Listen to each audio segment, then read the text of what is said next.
本宫今日在御花园看到贤妃对百妃和邵春华好像非常不满的样子。邵春华也曾经对本宫有不敬之处。七巧，你可有办法让本宫泄泄心头之恨？娘娘放心，七巧一定尽力而为。退下吧。是，娘娘。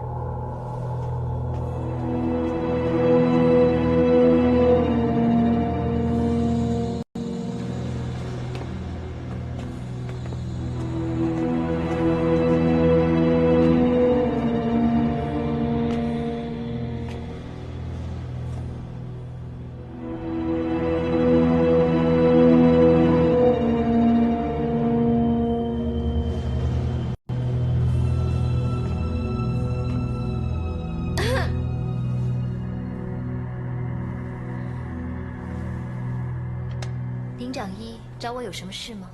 太后娘娘守丧之期已过，贤妃娘娘命乐宫未时到以霞殿奏乐。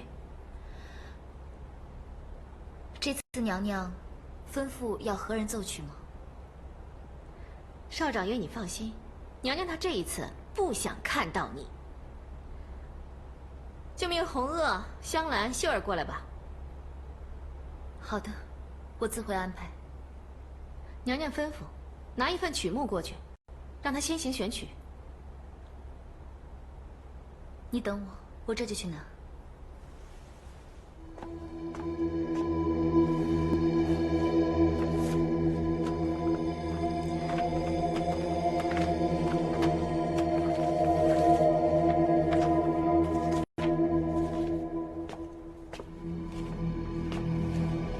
请把这个曲目交给娘娘。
你是心性又如何？要在宫中生存，你若不欺负人，就会被人欺负。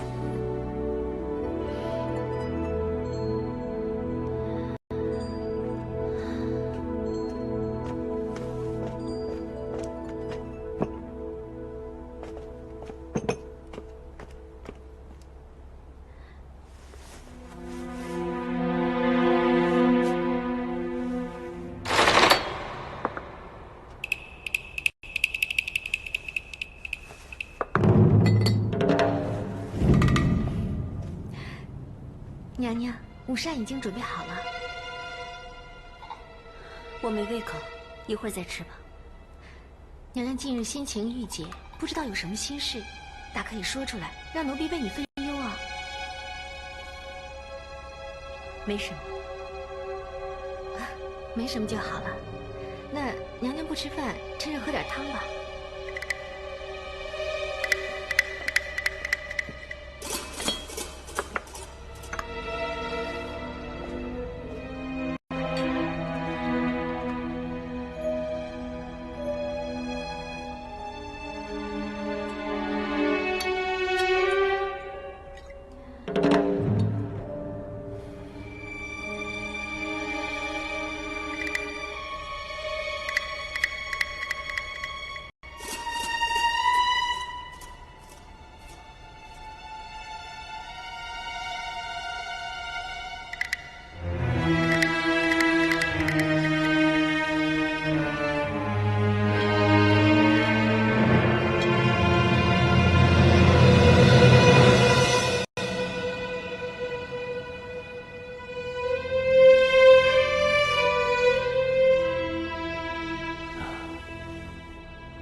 吴太医，我无故腹痛，是何缘故？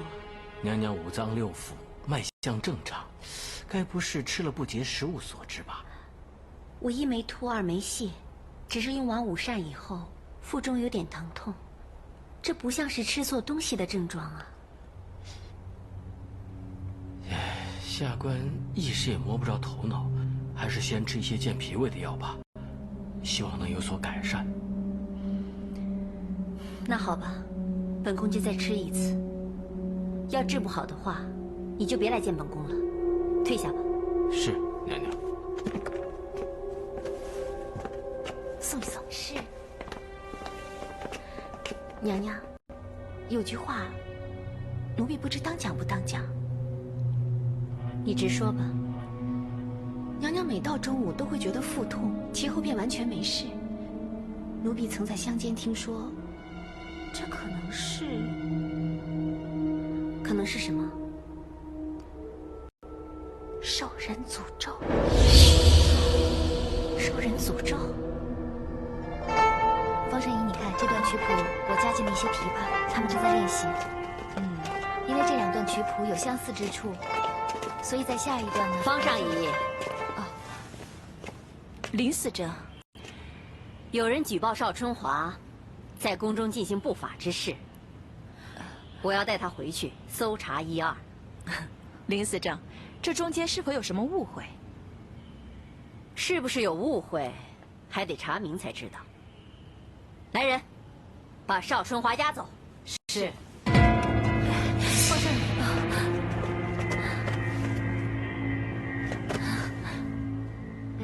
你先随林司正走一趟，我马上找李尚宫看看究竟发生何事。带走。是。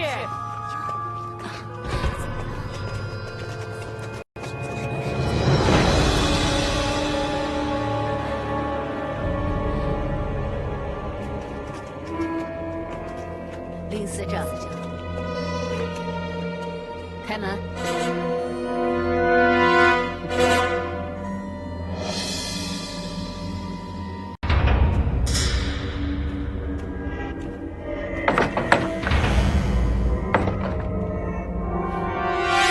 进去搜。是。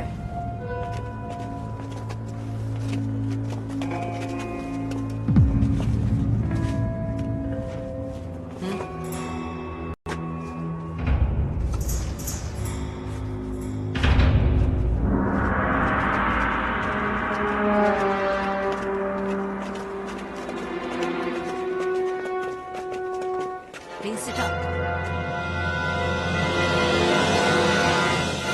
李尚宫，什么事弄得人仰马翻的，也不先行跟我汇报一下。属下本想先通知李尚宫，但贤妃娘娘怕夷人听到消息先行毁掉证据，所以下令属下马上派人前来搜查。贤妃娘娘要搜什么？贤妃娘娘怕有人偷渡的。林思正，你们快来看看！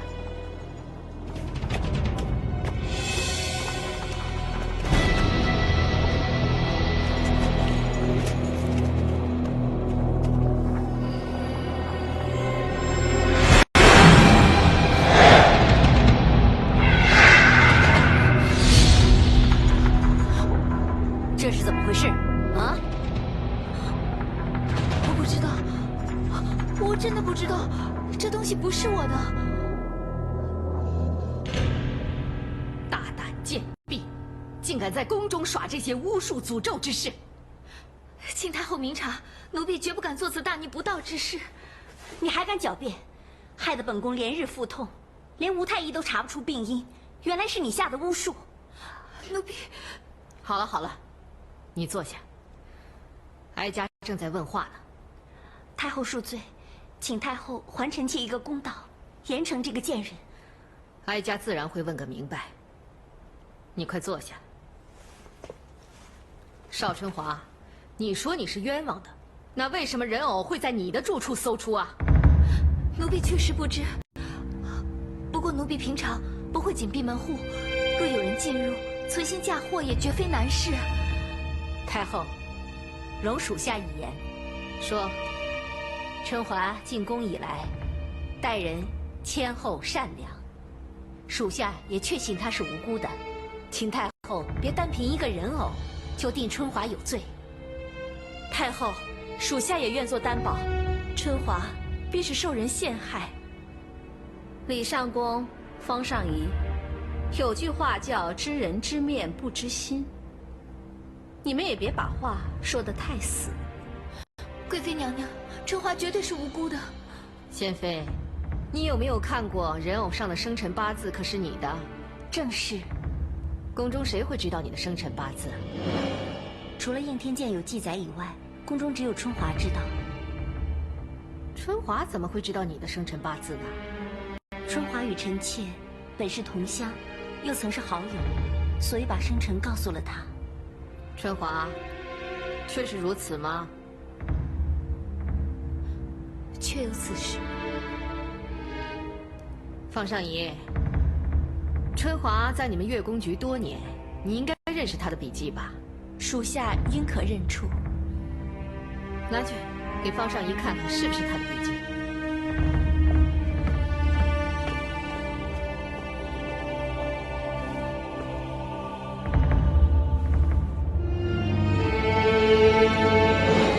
怎么样，方尚仪，是不是出自春华之手啊？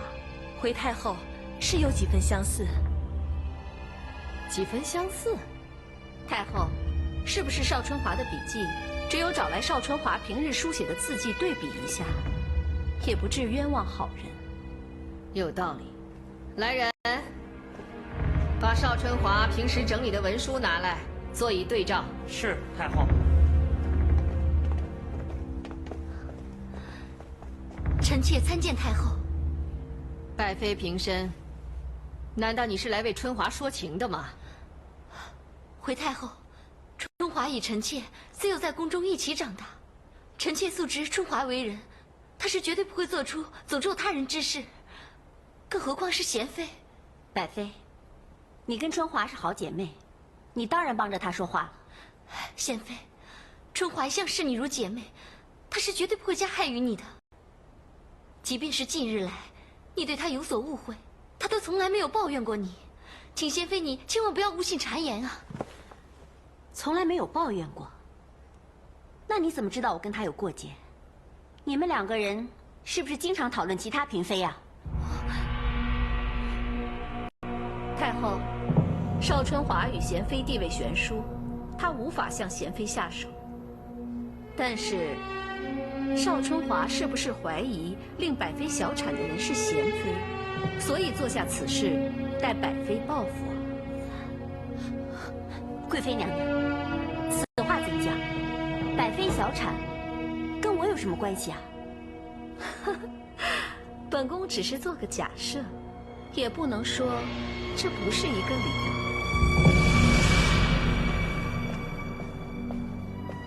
太后，少掌月掌管的月宫日志已经拿来，请太后比对。呈呈上。是。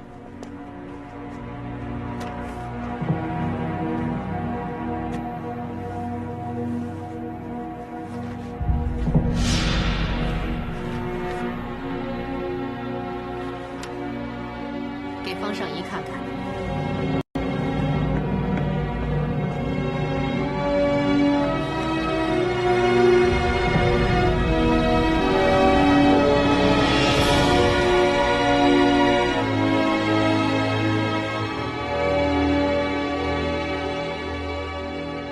字迹的确出自同一人手笔。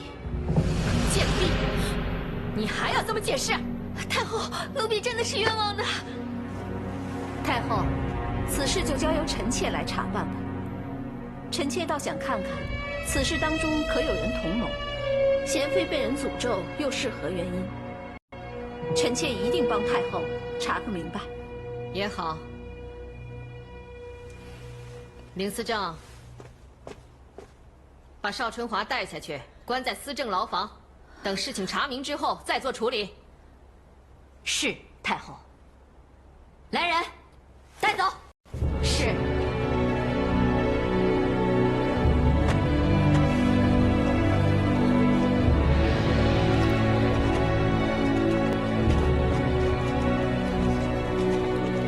林思政，你先把他押往司政牢房严加审问。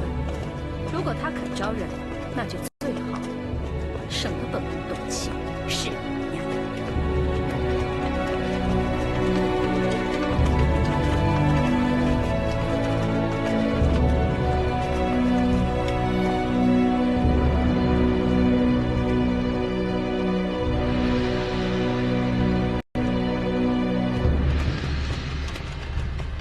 汪直参见娘娘。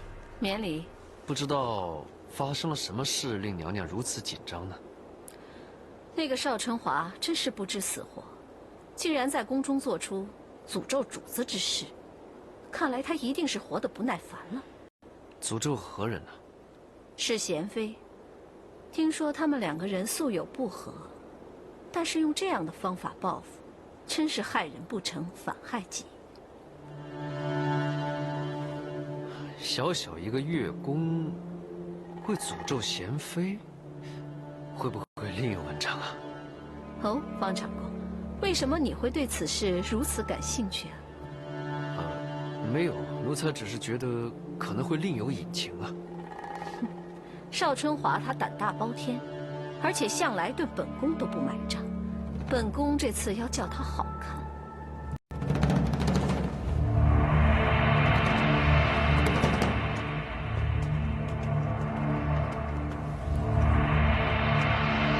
我相信春华绝对不会做出此等事，希望李上宫能够想办法营救他。春华的为人我知道，但当今形势，周太后、万贵妃、贤妃都不想让他活命，我们就是有理也无法说清楚。李上宫，百妃娘娘驾到。参见百妃娘娘。李上宫、方尚仪不必多礼。本宫来此，是希望两位可以帮助春华洗脱罪名。回娘娘，春华除了是娘娘的好友外，我们也是她的同僚，只要力所能及，我们一定不会让她受委屈。不过那人偶上的字迹，的确是春华的笔迹。唉，怎么会如此呢？李上宫、方尚仪，笔迹一事也难以断定春华就是下咒之人。娘娘的意思是，让本宫来给你示范一下。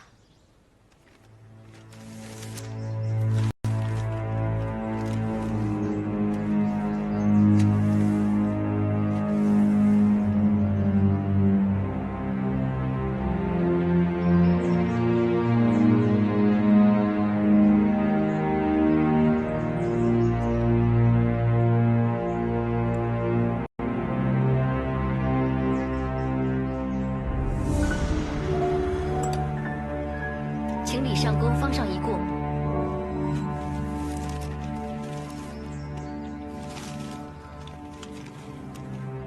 这样，本宫的字迹不正与李上宫的笔迹近似？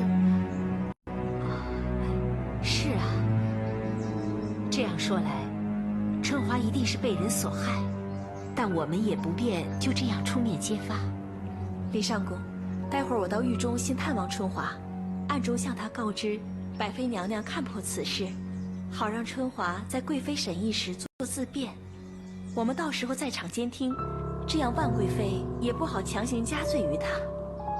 这样也不失为一相救之法。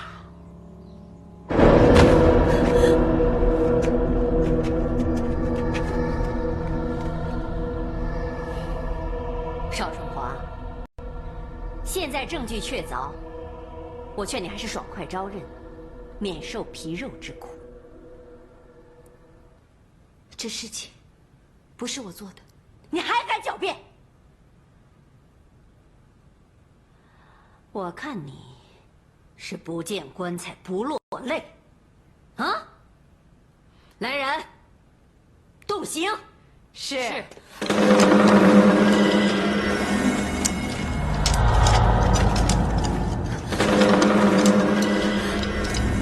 林思正他是月宫，如伤及手指筋骨，将来记忆会有影响的。他犯下此等大罪，日后还有命再弹琴吗？设刑！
你明知道春华是月宫，手是记忆所在，你怎可对她动此大刑？方上仪，司政处执行宫女律法，我一向一视同仁，从未区分何人该用何刑具。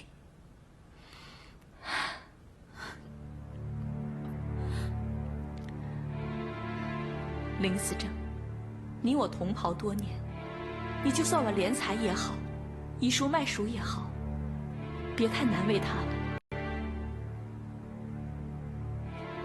好，既然方上仪这么说，那今天的审讯就到此为止。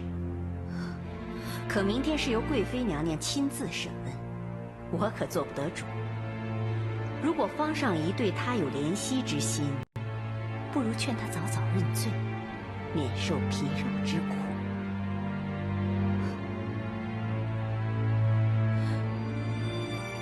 好，我会跟他说说。好，那我先出去，你跟他好好谈谈。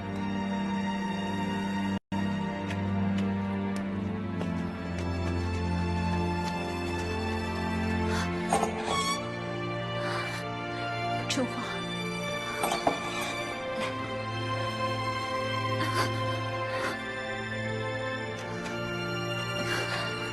你伤成这样，真是让人心疼。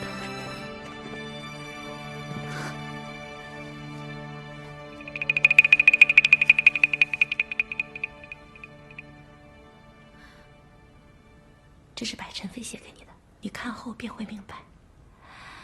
春华，如果是你，你就认了吧，我们会替你求情的。方上仪，春华真的是无辜的。你跟李上公对我的好，我这辈子都会铭记在心。既然你这么坚持，我们也没什么办法。你自己多加小心。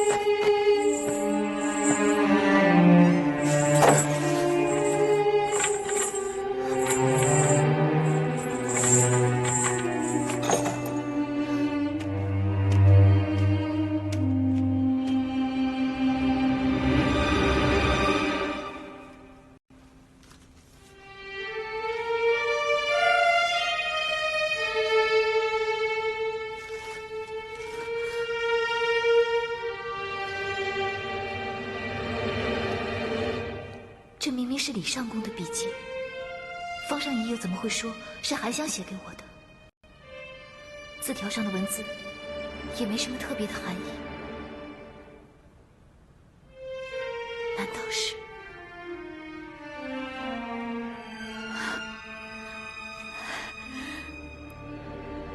韩香，谢谢你。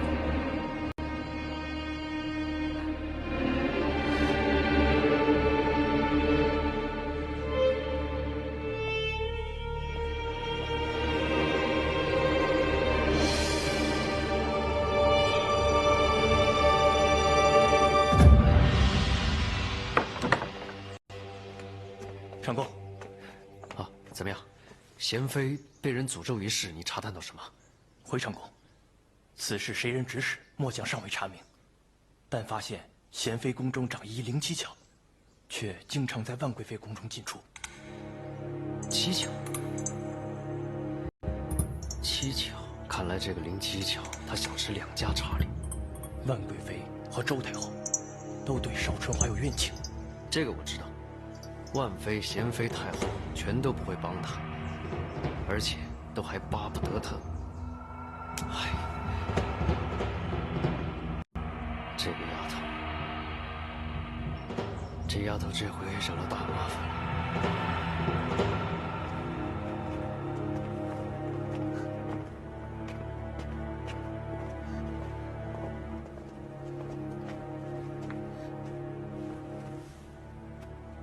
邵春华，你对贤妃下诅咒一事罪证确凿，你招还是不招？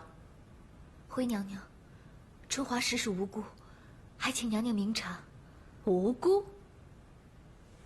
那这个人偶和人偶上有你写的生辰八字，你又作何解释？邵春华，你别再狡辩了。昨天你受的罪还不够吗？我这里可是有很多大刑在等着伺候你呢。林思正，你这样说来是想苦打成招？你也太小看贵妃娘娘的分辨能力了吧？回娘娘，李上宫，属下只是提醒邵春华而已。李上宫，面对刁横的犯人，有时用刑也是无可避免的，不然的话，各衙门又何须设置这么多刑具呢？但今日李上宫与方尚仪到此，是想看看本宫如何去审理一个宫女吗？属下不敢，但邵春华始终是上宫局的人，属下和方尚仪一向知道他怎么会胆大包天，犯下弥天大罪。好，那你们便静候一旁，听本宫审问。是。邵春华，本宫再问你一次，你招还是不招？回娘娘，那人偶不是春华所制，贤妃的生辰八字也非春华所写。那你是死活不认了是不是？好，来人！娘娘，奴婢知道自己难以辩白，故此不想再做纠缠。那你是想认了？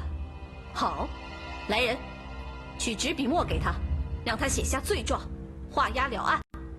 娘娘，春华实在不知道如何写供词，麻烦您请林思正写一遍，奴婢照抄就是了。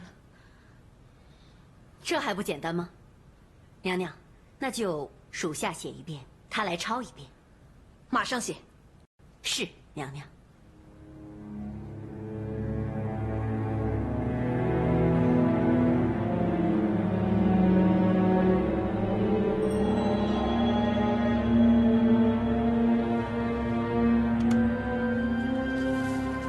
娘娘，供词已经写好。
奴婢的供词也写好了，请娘娘细看，是否与林思政的笔记一模一样？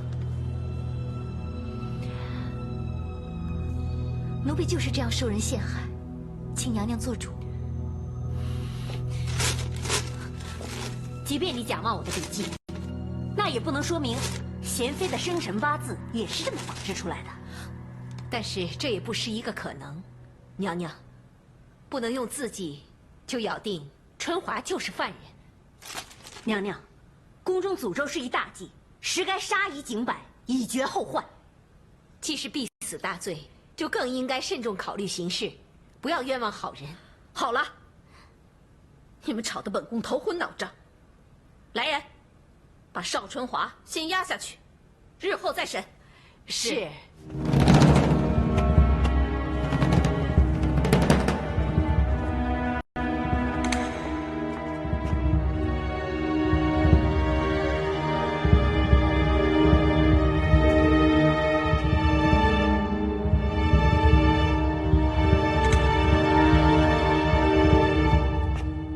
启禀皇上，汪直求见。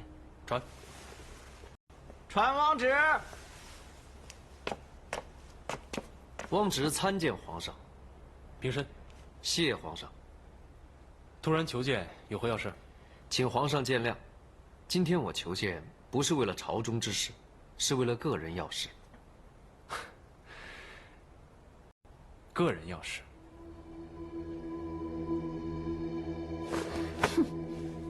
春华这个贱婢机灵狡诈，只是再这么拖下去，也审不出个所以然来。既然太后和娘娘都认为此人罪有应得，那何不以快打慢？林思政，你处事的方法与本宫极为一致。谢娘娘赞赏。好，这件事就交给你去打点。娘娘放心，属下一定办得妥妥当当。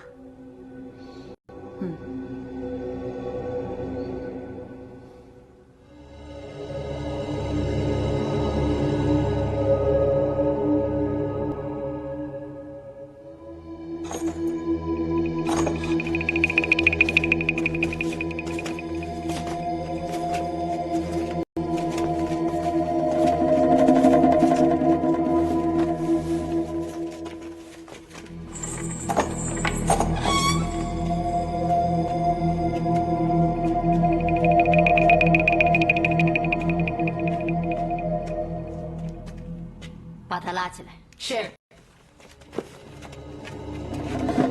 起来。走，你们要干什么？放开我！你到底想怎么样？认罪是死，不认罪也得死。我没错，那不是我做的。我没有错，为什么要死？我不死。这是贵妃娘娘赐给你的白绫。还不谢恩！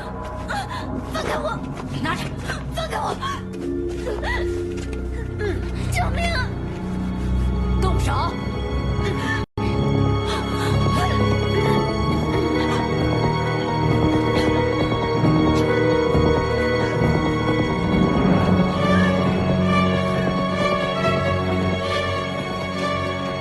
上旨到！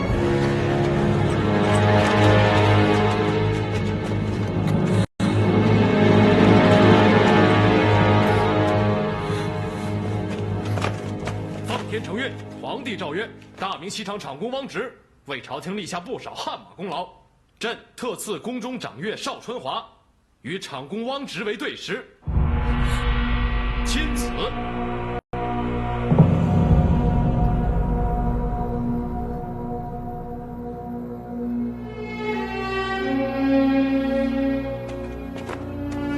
没事，起来，来，起来。没事了。皇上洪恩，他已经帮我们选了好日子，会帮我们在那一天设宴办喜事。哎，没事了，别害怕啊。对了，宁司正，我们可以走了吗？是。长公请。走，跟我回去。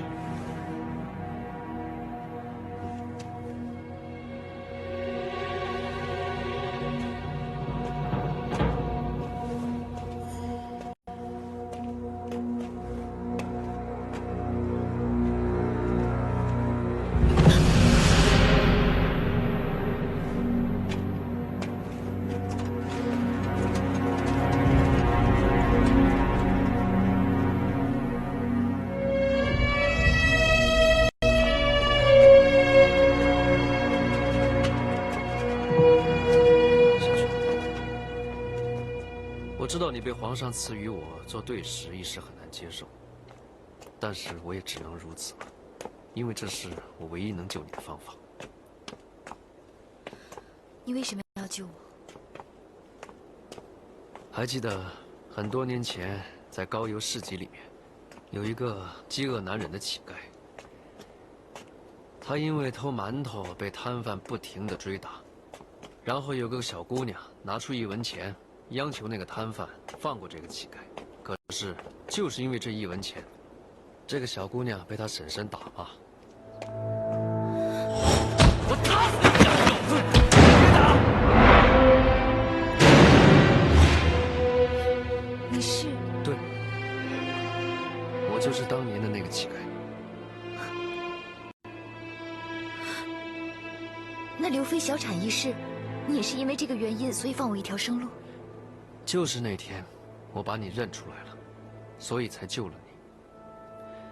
你放心，我向皇上要求你做对食，没有其他的意思，只是为了能够救你一命，为了报你1文钱之恩。可是，待皇上帮我们设宴之后，你只需要搬进我西厂府中住下，我会让人收拾一间房间给你。你放心，平时呢，你就照常回月宫局做事就行了。到时候，等这件事情平淡了以后，我会向皇上要求把你的对食身份取消，这样你就可以放心了。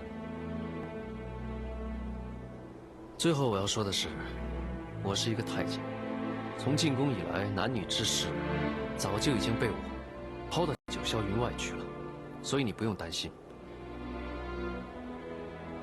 好了，夜深了，我要回去了，你也好好休息。一会儿我会派太医来看看你，希望能早点把你的伤治好。那先走了。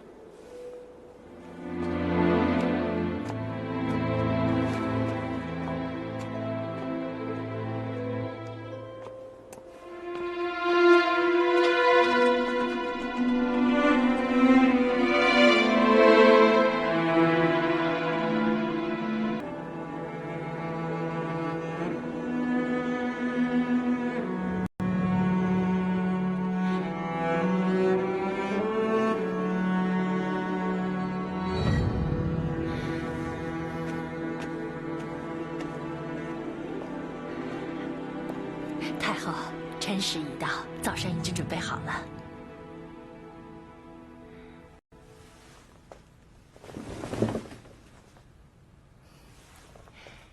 太后，该起床了。太后，该起床了。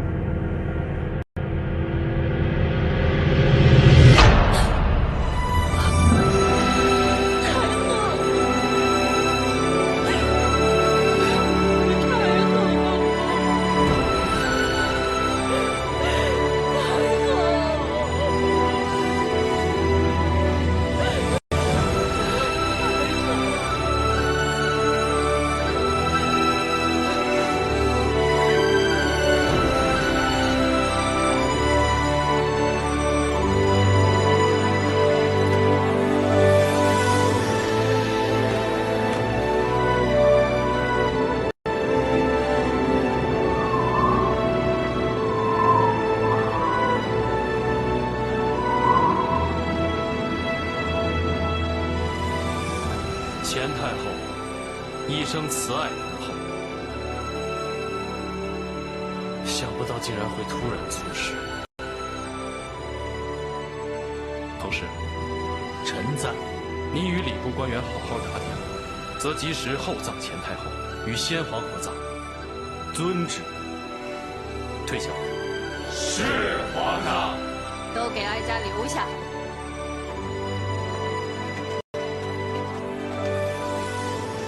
臣等参见太后。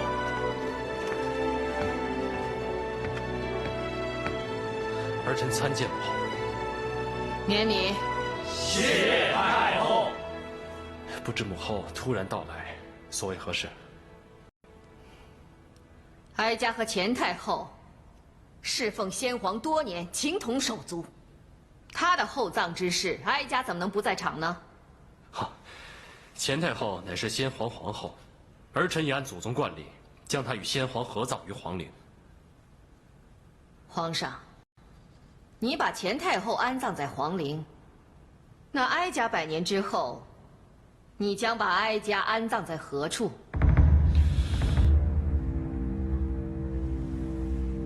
彭石，臣在。你是礼部之首，你说。回太后，历代皇室一代之中只有1位太后，所以太后全都是随先皇合葬于皇陵之中。可眼下是2位皇太后并存，你说怎么办？你该不会认为哀家是多余的吧？下官不敢，但什么？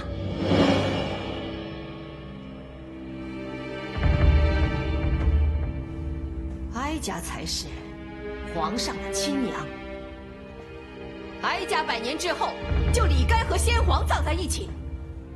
他日皇上致祭，也可向亲爹亲娘一并下礼，这才合礼数。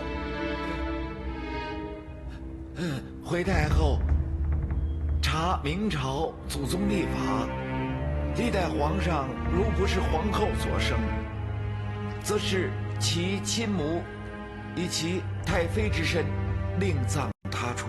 你住口！太后息怒！你们都给哀家听好了，钱太后一生并无子嗣，她是一个没有福气的女人。她死后就不该和先皇葬在一起，另觅他地迁葬的是她，而不是哀家。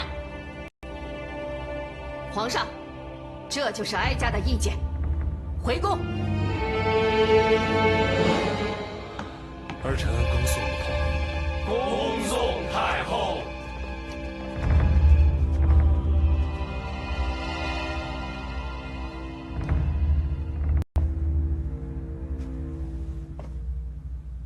起来吧。谢皇上。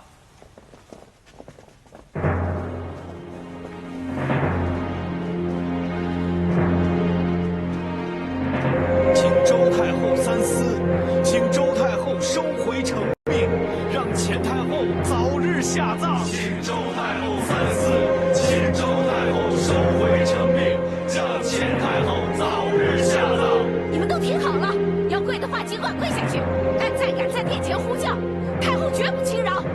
来人，关上宫门。是。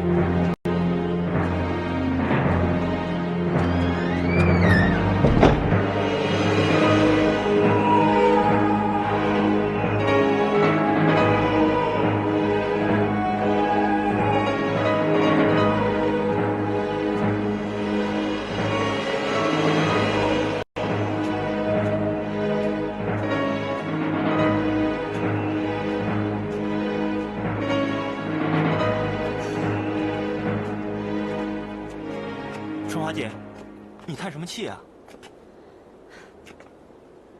还不是为了那些官员，他们为了钱太后到底该葬身何处，已在周太后宫门外跪了2天2夜。可是周太后到现在还是不肯将钱太后葬在皇陵。周太后和钱太后不和一事，在宫中人尽皆知，有什么好奇怪的？我不是奇怪，是不明白。宫中的女人一辈子争宠、争名分、争地位，到了死后还要争吗？春华姐淡泊名利，心地善良，当然不明白这些事了。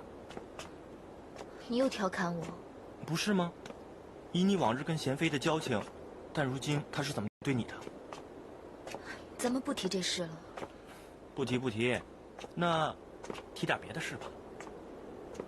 杨月宫告假回乡，未知归期，春华姐心里是不是空落落的？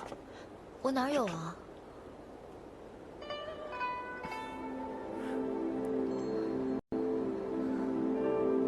如果你跟杨月宫都不是宫中人，那该有多好！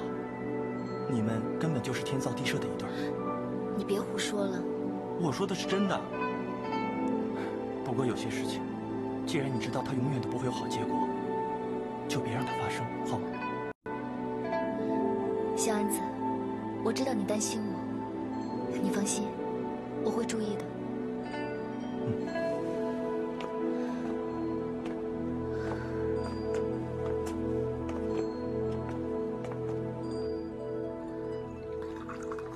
皇上，人死不能复生，皇上应以龙体为重，别茶饭不思啊。钱太后一向视朕如己出，仁厚慈爱。如今突然离去，朕怎么能够不难过呢？唉，钱太后之死虽来得突然，但据太医回报，太后离世之时，面容甚是安详，没什么痛苦，这也算是善终了。总比躺在床上挣扎多时才离去要好啊。话虽如此，钱太后往生之时，身边没有一个人在，也未留下只言片语。朕只想按照先例，把她与先皇安葬在一起，也遭到母后的反对。她要朕把钱太后安葬在别处。葬礼之事，周太后也要干涉，难怪皇上会心烦。可不是吗？你说我要是听从了母后之言，把钱太后安葬在别处，那是有违先命，也与礼不合，令众臣不能信服。现在已有礼部官员在母后宫门前请命，可是母后仍不为所动，你叫朕怎么不心烦？哎，皇上，汪直一向足智多谋，皇上为什么不请他来出谋献策呢？这是一语惊醒梦中人啊！朕明日就找汪直商议此事。既然此事有望解决，皇上也要听臣妾劝告，多吃点东西。爱妃，你可知道，我后妃无数，能为朕排忧解难的，也只有爱妃你了。皇上知道就好。来。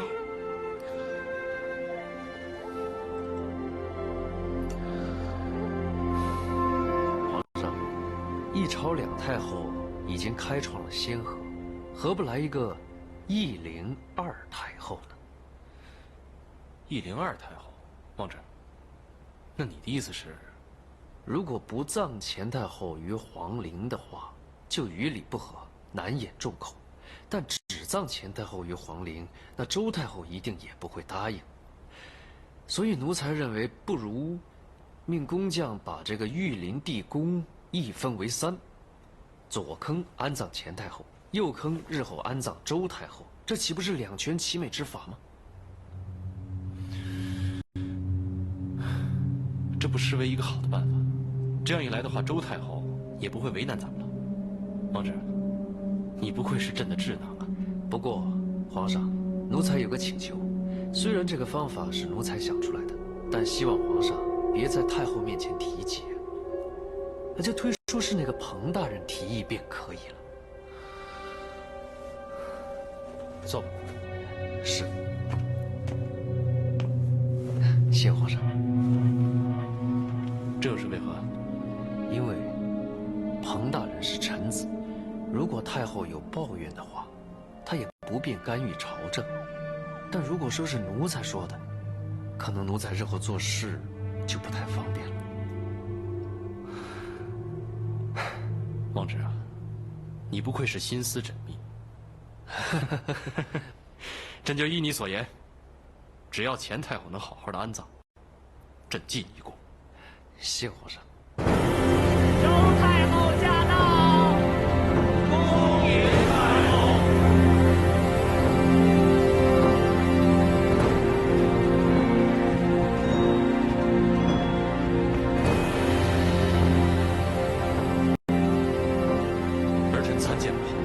免礼。谢太后。前太后葬礼之事，哀家已经表明态度，还要哀家来商量什么呀？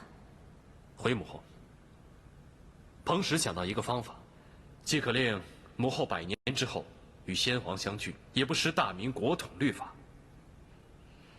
好啊，彭使，那你就说来让哀家听听。是太后。微臣之见是把御陵地宫一分为3，中为先皇墓室，左方安葬前太后，右方留待太后100年之后，以作安身之用。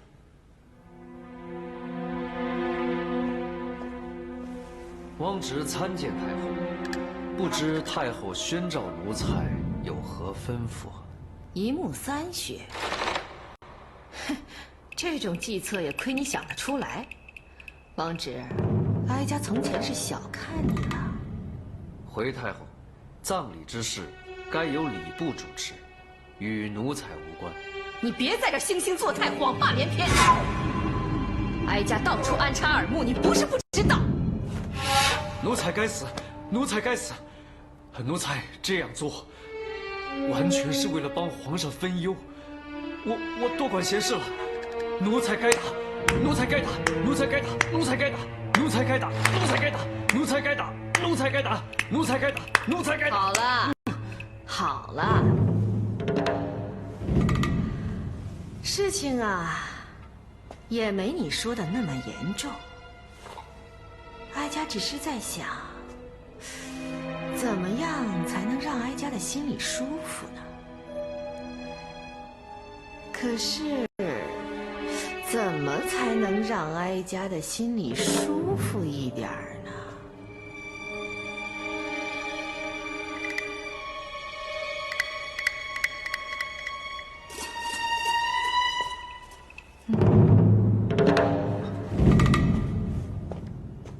不管太后有何吩咐，汪直一定万死不辞。汪直啊，事情没你想的那么严重，你能不能在墓穴施工的时候，偷偷的叫人把左坑通向中坑的那个通道给哀家死死的堵住？总而言之，哀家不想100年之后还和那个前太后共享一府。回禀皇太后，这乃小事一桩，奴才一定办到，请太后放心。这样就好。如果太后没什么吩咐，奴才就先行告退。退下吧。是。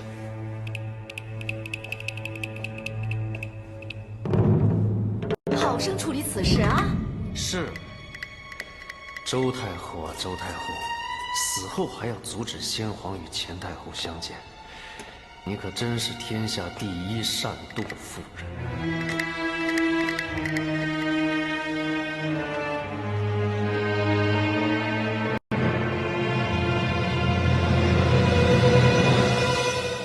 客官，里边请。哎，小儿啊，请问你们这里有没有一位20多岁独自喝酒的客人呢？是说那边那位吗？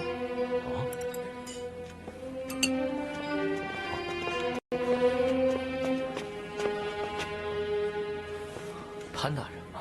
总算是找到你了。有什么事吗？岳仙芝啊，前太后归天一事，我想你有所耳闻吧？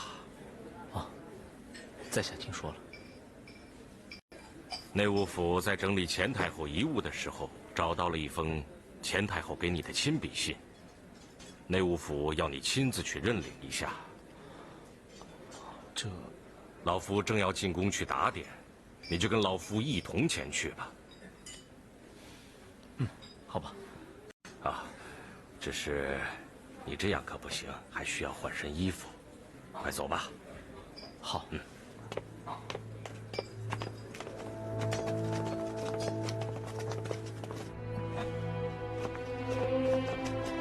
太后处世，虽未留下遗言，可在在清点遗物的时候，却发现留下了数封书信，交代了一些后事。太后可能早就知道她的大限之期已至，只是我们不敢相信，也不愿细听啊。潘大人不要过于伤心呐。这些书信也明确地列明了太后所赠娘娘、大人和这位袁公子之物。待你们看过信之后，可去内务府取回太后所赠的贵重之物。杨公公，我们还想在此宫殿再次缅怀一下太后，不知方便与否？这没问题，我就留下福源，等你们走后，关好门窗便是。娘娘，奴才告退。退下吧。是。多谢公公。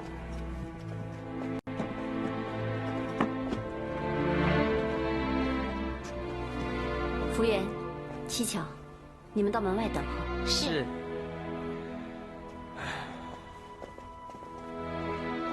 想不到，时隔几天而已，我们就和太后天人永隔了。义父不要太伤心，身体重要。庆子，从今往后，我们钱潘两家，可就全靠你这贤妃娘娘在宫中照顾了。义父放心，本宫有言在先，绝不食言。好。贤侄啊，太后所留之信，讲的是何事啊？这是太后给在下的举荐信，在下可凭此信恢复旧职，也可凭此信到其他各部效命朝廷。贤侄，太后临死之前都没有辜负这个承诺，可见你的确是个可造之才。千万不要再颓废下去，辜负了太后的一片苦心呐！太后和潘大人的美意，袁某感激于心。但袁某已过惯闲云野鹤的生活，再入仕途，恐怕难以胜任。袁公子，人过留名，雁过留声。你何不为百姓、为朝廷尽一份力，也为自己设计一个好的前程？他日便留名于世。留下美名，并非一定要靠功名利禄，锦衣玉食，也未必代表那个人有多么出色。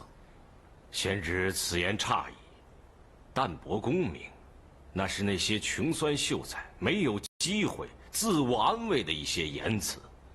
现在机会摆在你的面前，你可千万要抓住机会啊！好，让在下慢慢细想。贤侄，你要好好想清楚才是啊。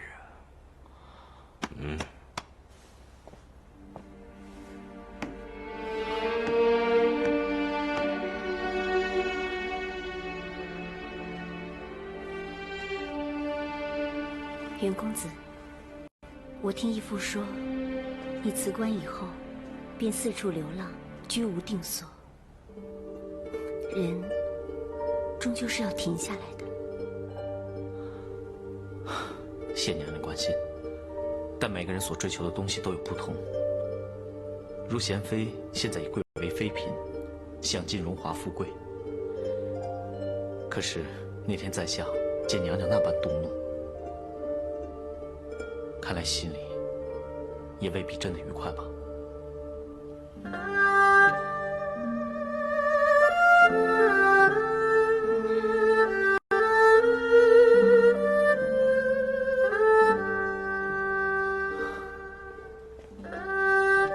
在下知道，在后宫之中，犹如困兽斗，但还是希望娘娘能够好好珍重，也希望娘娘不要在此迷失了心性。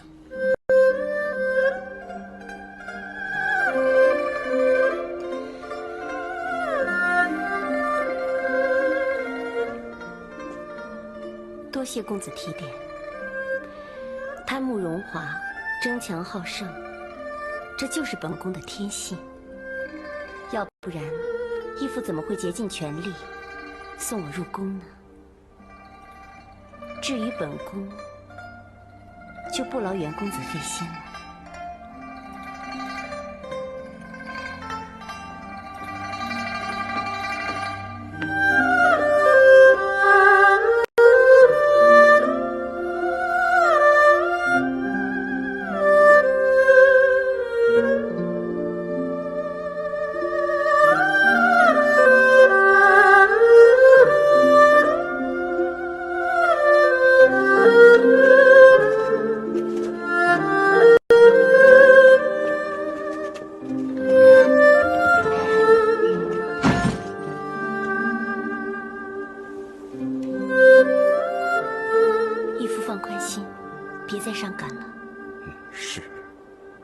本宫先行回宫，不做远送了。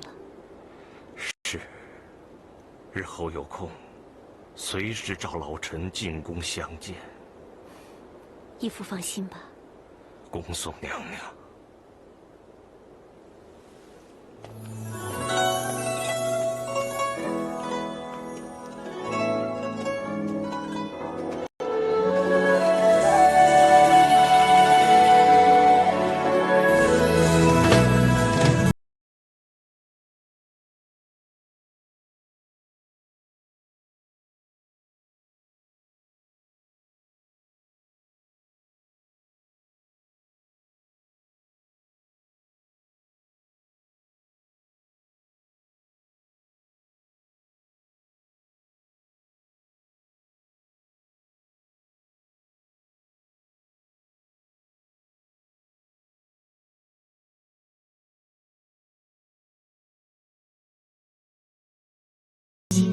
是娘娘。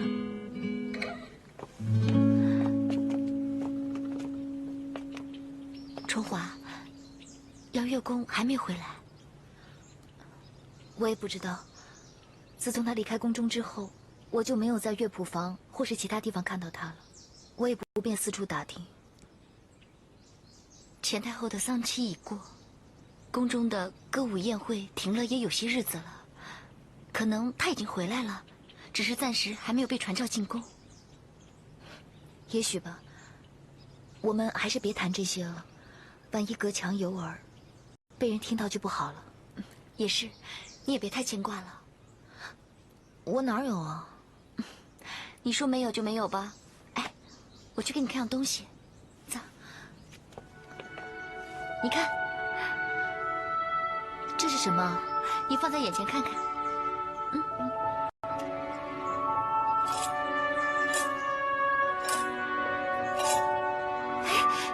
里头还会变，这叫什么来着？这个呢叫万花筒，是西域的贡品。皇上赏赐给你的吧？皇上见我闷闷不乐，所以赐给我解闷的。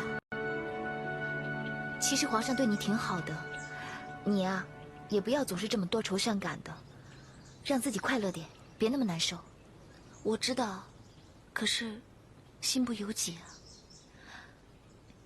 不想这些了，来，你看看多好看，看看，来，转一下，是不是花样又变了？是啊，变化好多，好看吗？真是太好看了。在下知道，在后宫之中有如困兽斗，但还是希望娘娘能够好好珍重，也希望娘娘不要在此迷失了心性。迷失心性，还不是被逼出来的吗？害我在袁公子面前出丑，邵春华、白含笑，这笔账早晚也要跟你们算清。娘娘，你没事吧？没事，看他们能高兴多久。